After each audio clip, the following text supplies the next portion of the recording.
Picture this. The Paramount studio lot. A formal report is made. And within hours, a series regular on a major network show is physically escorted off the property. His contract, gone. It was possibly the fastest termination Hollywood had ever seen. And welcome to Starscope Report. I'm Jamie. And I'm Jordan. We're here to uncover the Hollywood drama, the music industry shakeups, the viral scandals. We really dive deep into the stories behind the fame. And today, our focus is specific.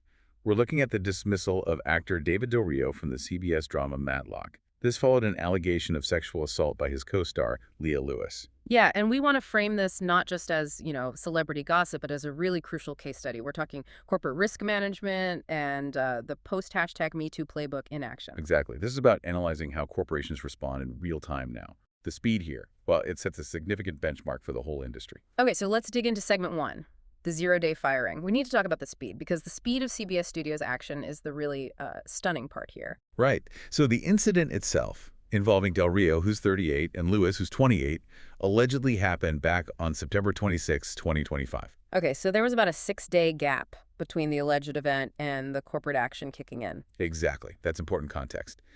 But once that formal allegation landed on October 2nd, 2025, the response wasn't just fast, it was like a strategic lightning strike. Totally. On that very same day, which people are now calling the zero-day sequence, CBS Studios launched, and apparently concluded, an internal review. They terminated Del Rio's contract, and they physically removed him from the set. All within hours. It's almost hard to process that speed. It really is. And you mentioned a key detail before the location. Yes, the location is critical here. The alleged assault happened on the Paramount studio lot where Matlock films. That detail, just dramatically spikes the network and studio's liability. Okay. So that forced their hand, in a way. Made immediate, strong action almost necessary. It certainly compelled it. They instantly recognized the level of operational and, frankly, legal risk they were facing. And wasn't there a detail about who escorted him off the lot? That seems significant, too. Yes, very.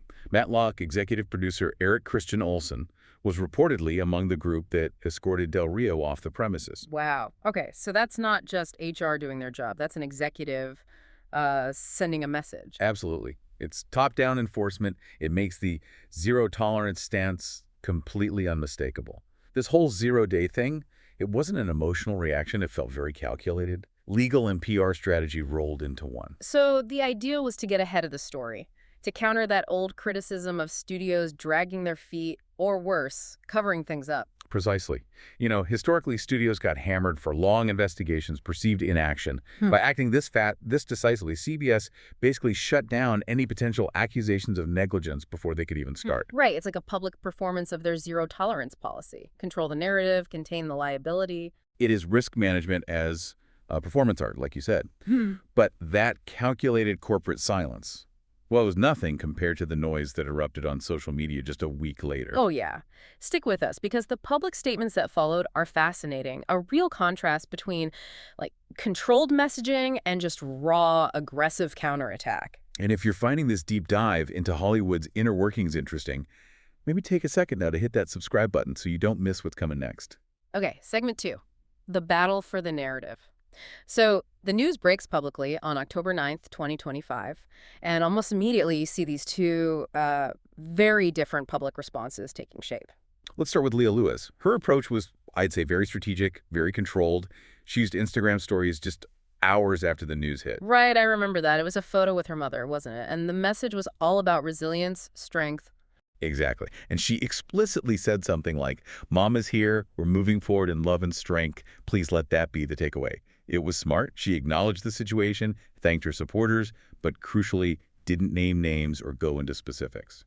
So she framed herself as, moving forward, staying strong, very much in line with how people are advised to handle these things now, right? Absolutely. It's textbook modern crisis comms for someone in her position. Then you have the complete opposite approach from David Del Rio's wife, Catherine Del Rio. Oh, boy. Yeah, that was something else. A very short-lived but incredibly aggressive and, frankly, high-risk social media blitz on the same day. High risk is putting it mildly. Strategically, it was pretty disastrous. She posted 2 messages, both quickly deleted, that seemed aimed at discrediting Lewis and flipping the script. The first one was that really intense close-up photo of Leah Lewis with the caption, What was it? This is the most disturbing human being I've ever met. Just a direct ad hominem attack. Wow. Yeah, that's playing with fire in today's climate. Yeah. And the second post? The second one was almost more audacious. She posted a picture of herself with her own mother, using similar language to Lewis about strength, moving forward, but framing the Del Rio family as the victims. The caption mentioned moving forward after what Leah did to our family. So directly trying to invert the narrative? Yeah, I remember those getting pulled down almost immediately. Which strongly suggests, lawyers or crisis managers jumped in fast, telling them, stop, this is hurting you, not helping. Attacking the accuser publicly, it rarely ends well. Meanwhile, David Del Rio himself. And CBS. Total silence on the specifics, which is really the only move they had left. Del Rio issued no statement that's standard legal advice, protect yourself, and CBS just confirmed his departure. Very minimal, very careful language. Right. Protecting themselves from ongoing liability. That's the sound of lawyers taking control, isn't it? Definitely. That's risk management locking things down. Okay, so the immediate crisis is contained by CBS. The narratives are battling it out online. But then there's the show itself, segment 3, the production imperative. Yeah, the network acted fast to protect its brand, sure. But then the very next priority becomes protecting the asset, the show, Matlock. And suddenly they have this huge logistical nightmare. How do you just write out a central character halfway through filming a season? And it wasn't just any character, right? This termination caused a massive headache for the creative team. David Del Rio played Billy Martinez. He was a series regular, a first-year associate. And wasn't he tied into a major storyline with Leah Lewis's character, Sarah Franklin? Exactly. He was the other half of this central friendship-romance dynamic. The character was, woven into the show's fabric. And didn't season 1 end on a cliffhanger involving him? Yes, that's the killer detail. The season 1 finale ended with the reveal that Billy's ex-girlfriend was pregnant. That was clearly set up to be a massive storyline for season 2. And now, poof.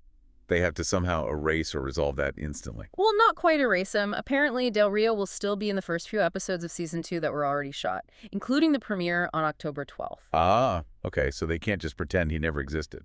Right. So the writers basically have to work around those existing episodes, find a way to write Billy Martinez out completely, abandon or wrap up that whole pregnancy plot super fast, and essentially repilot the show's dynamics for the rest of the season. That sounds incredibly difficult. Talk about pressure on the writer's room. Huge pressure, but they got a lucky break, didn't they? Yeah, incredibly fortunate timing. There was apparently a pre-planned filming hiatus already scheduled, set to last until after Thanksgiving. So that gave them breathing room, a critical window for the creator, Jenny Snyder-Urman, and her team to basically tear up the season plan and rebuild it from scratch. Without that hiatus, they might have had to shut down production entirely for a while. It really saved them, timing-wise. Okay, but looking beyond the logistics, let's talk precedent. This 0-day firing by CBS. Is it just cold, hard asset protection? Or is there maybe a moral element too, like prioritizing a safe workplace? Well, I think the precedent it sets is undeniable. And to understand how significant it is, you just need to look at CBS's own recent history. Remember the Michael Weatherly situation on Bull? Vaguely, yeah. There were harassment allegations, a settlement, but he stayed on as the lead. Right, exactly. He remained the star. That was handled very distantly, which suggests the internal calculus at CBS and likely other studios has fundamentally shifted. So the Del Rio firing signals that shift. What's the new calculation then? The new calculation demonstrated by this Matlock crisis seems to be this.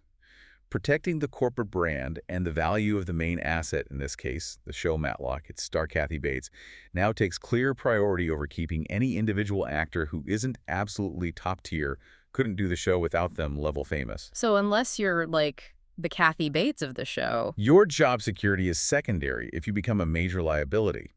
The financial and reputational risk of being seen to protect someone accused of misconduct is now just too high for the corporation to bear. It's a pragmatic, maybe even cold evolution in corporate risk doctrine. But it does create a very different power dynamic on set, potentially. It absolutely does. And it leads us to the bigger takeaway here. This whole Matlock sequence, the report, the instant termination, the carefully managed statements, the corporate silence. It feels like a playbook. It is the playbook. It's the real-time execution of this new, maybe unwritten, but definitely increasingly codified strategy for managing #MeToo era crises in Hollywood. So what does that really mean for the industry going forward? More accountability? It means, I think, that this level of heightened accountability is now just factored in as the cost of doing business. The precedent here is stark. Unless you are deemed institutionally essential, your individual career can be sacrificed very quickly to protect the larger corporate entity and its brand integrity. That's a profound shift, a very pragmatic, maybe even chilling recalibration of power in Hollywood. Indeed it is. Well, you've been listening to Starscope Report, where Jamie and I uncover the stories shaping Hollywood, music, and pop culture. Thanks for tuning in with us for this deep dive. And don't forget to subscribe for more stories that keep the stars shining.